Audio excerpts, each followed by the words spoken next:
Новые условия Орбана, проблема с мигрантами в США, а в Южной Корее теперь точно нельзя есть собак. Обо всем этом расскажу подробнее в эфире «Нехта». Самые важные и интересные новости. В сети распространяются фото сбитого дрона «Камикадзе» новой модели. Правда или вымысел? Показав Іран 236-й шахет, такий чорненького кольору. Так, після цієї демонстрації у нас почали звичайні шахеди теж перефарбовувати окупанти в чорний колір. Путин национализирует патронный завод, на территории которого очень удобно произошла авария. Но нужно ли было для этого морозить 20 тысяч человек? Город Электросталь, восточная сторона. Находимся без отопления с самого начала отопительного сезона. Условия Орбана о снятии вето на деньги для Украины. Выполнимо ли оно вообще? Орбану не удалось, так сказать, заветировать. Это очень важный элемент. Он как раз и показывает, что у Евросоюза есть такие рычаги. И я думаю, они будут в полной мере использованы. Спасибо, что смотрите, спасибо, что доверяете. Укрепить это доверие можно, подписавшись на наш канал, поставив лайк этому видео, и еще можно даже его прокомментировать. Так мы точно будем знать ваше отношение ко всему, что происходит. Поехали. На территории Украины был сбит первый реактивный иранский «Шахед-238». Летает такой дрон со скоростью более 500 км в час. Сбить его, естественно, труднее, увидеть его тоже труднее из-за материала и цвета. Такая информация появилась в социальных сетях, и группы и паблики ссылаются на украинских военных. Но в воздушных силах Вооруженных сил України ее не підтверджують. Ну а як ми можемо підтвердити, якщо ми його не знаходимо? От хто знайшов, хай підтверджує, хай показує, розповідає. Ми вже цю тему, здається, і з вами теж обговорювали, що показав Іран 236-й шахет, такий чорненького кольору. Так, після цієї демонстрації у нас почали звичайні шахеди теж перефарбовувати окупанти в чорний колір. Вже багато експертів обговорили цю тему, що це дасть, які це ризики. Це просто виходить така міні-крилата ракета, тому що запас бойової частини там не може бути великий у цьому шахеді, тому що реактивний двигун, відповідно, там і сам по собі має споживати багато пального, і корисне навантаження на цей шахед буде суттєво зменшено. Видимо, чтобы показать Европе, как именно она должна была замерзнуть без российского газа зимой, в России осталось без отопления Подмосковье. На карте показано, где именно. Все это из-за аварии в ЖКХ, то есть практически все Подмосковье. Жители записывают обращения к властям, замерзают без воды и отопления. Власти вроде как пытаются все это решить, но пока безрезультатно. К тому же, как пишет канал ВЧК УГПУ, замерз пункт предупреждения о ракетном нападении, куда стекается вся информация с наземного и космического эшелонов систем предупреждения о ракетном нападении, и именно здесь исполняют решение об ответном ядерном ударе. Смогут ли это сделать теперь, непонятно. Тем временем Путин приказал национализировать Климовский патронный завод, на котельной которого как раз и произошла авария, которая и оставила без тепла и горячей воды 22 тысячи жителей микрорайона Климовск в подмосковном Подольске. Губернатор сказал, что механизм национализации завода уже запущен. В течение следующих 4 лет Эстония будет вкладывать в Украину по 0,25 ВВП. Премьер-министр призвала поступить так и другие страны. Если каждая страна внесет по 0,25%, это то, что нужно Украине для победы в этой войне. Премьер говорит, что в течение последних месяцев люди привыкли к войне, а в демократических странах общественное мнение замедляет процесс принятия решений. Поэтому очень важно разговаривать с жителями своей страны и объяснять важность поддержки Украины. Виктор Орбан выдвинул новые условия для снятия вето на 50 миллиардов евро для Украины. Говорит, все разблокируем, если финансирование будет пересматриваться ежегодно. Издание «Политика» пишет, что такое условие позволит Венгрии блокировать помощь Украине ежегодно и получать какие-то бонусы от Евросоюза для отзыва вето тоже раз в год. И это если не учитывать то, что в случае отставки главы Европейского совета Шарля Мишеля Виктор Орбан может стать еще и главой Европейского совета. Но с другой стороны мы видим, что Орбан, вернее, Европейский Союз, лидеры Евросоюза нашли механизм воздействия на премьера Венгрии, и решение о открытии переговоров по вступлению в ЕС Орбан не удалось, так сказать, заветировать. Это очень важный элемент. Он как раз и показывает, что у Евросоюза есть такие рычаги, и я думаю, они будут в полной мере использованы. То есть вот комбинация все-таки продолжения переговорного трека с Венгрией на двусторонней основе с нашей точки зрения, не поступаясь, скажем, какими-то принципами, но все-таки демонстрировать попытки идти на урегулирование каких-то спорных вопросов.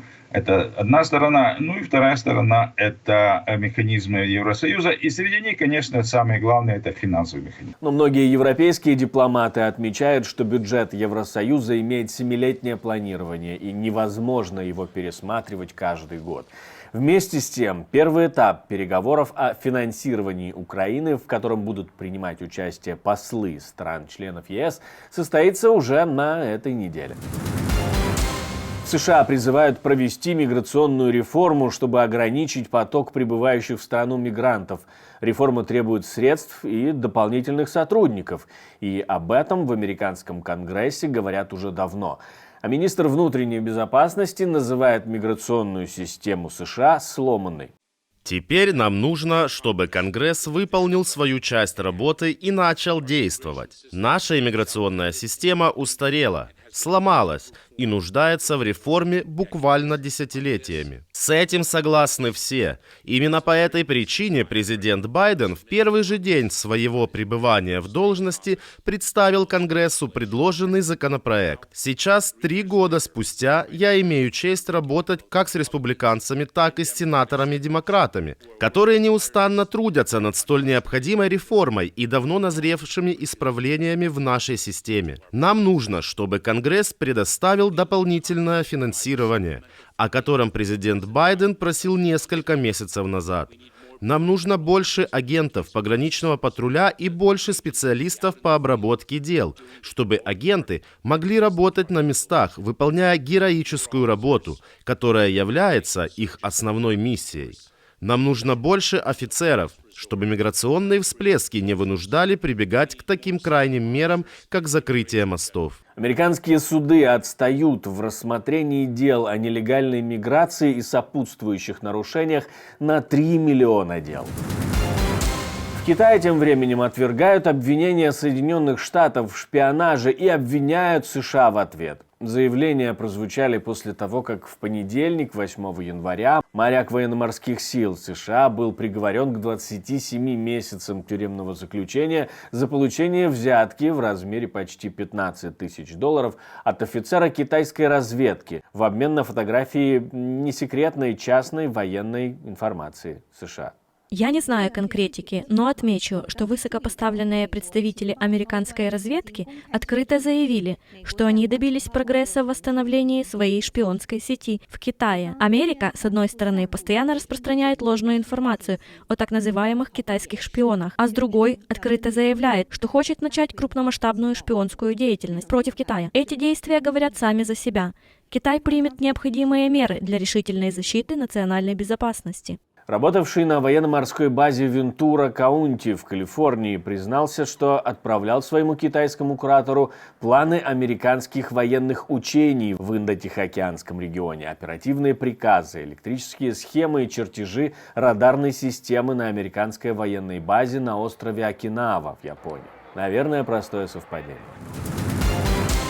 В Словении проходит необычная забастовка врачей-стоматологов государственной системы здравоохранения. Участники называют забастовку предупредительной. Она продлится с 7 утра до 9 вечера. Работа будет проходить в сокращенном режиме, а утром состоятся собрания бастующих врачей, на которых они и выставят свои требования. Послушайте, теперь все в руках правительства. Они упустили месяц, когда этот вопрос практически мог быть решен. Месяц был достаточным временем.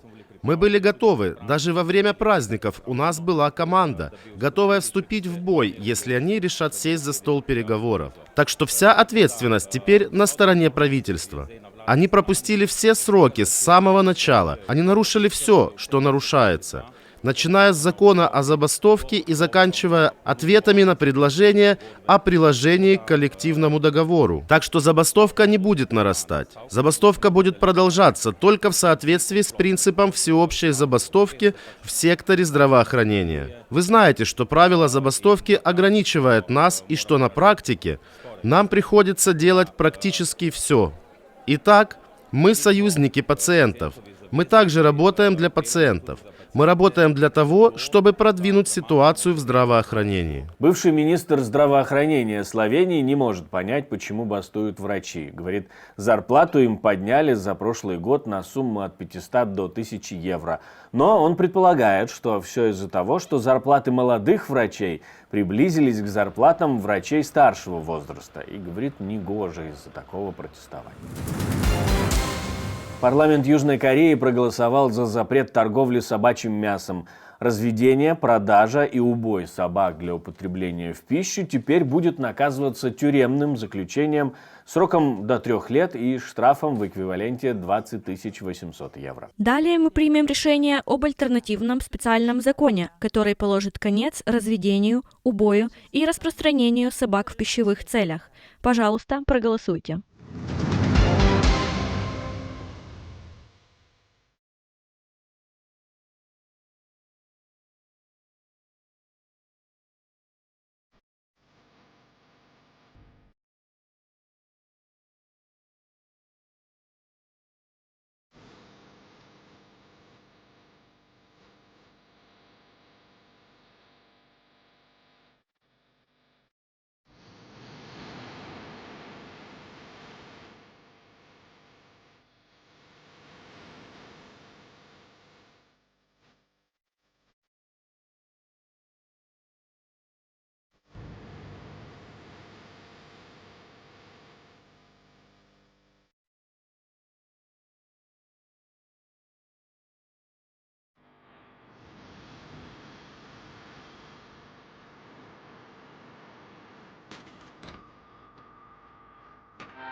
Спасибо, что смотрите, спасибо за доверие, жду ваших лайков, репостов и комментариев. Любая ваша реакция важна для того, чтобы YouTube показывал это видео большему количеству людей. Ну а у меня на этом все, до встречи, хороших вам новостей.